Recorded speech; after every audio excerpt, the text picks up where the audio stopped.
And so here we are. Ayan, magandang hapon po sa inyong lahat, mga kabinsa.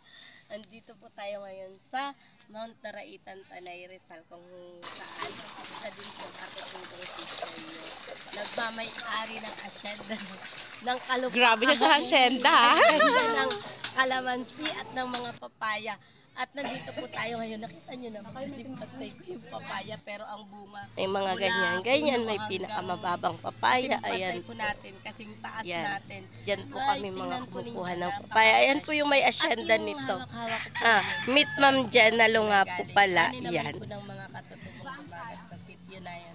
Ay, ang bababa. Ayan yung mga gusto nating mga papaya mapa-unlad. Dito po tayo ngayon sa Daraitan. Project natin na Dumagat Daraitan, Tanay, Rizal. So, dun po magagaling. Yan. Umpisahan namin ni Ma'am. Ay, ayan. Ang gaganda mga papaya. Ayan po. Talagang fresh from puno po. Ayan po. Para sa aming tiyangge, yung mga kinukuha Fresh po from namin mga puno. produkto ay talagang fresh na fresh from puno. Grabe. From puno na Kasi yung taas ko yung papaya, ma'am. Maraming salamat Sige po.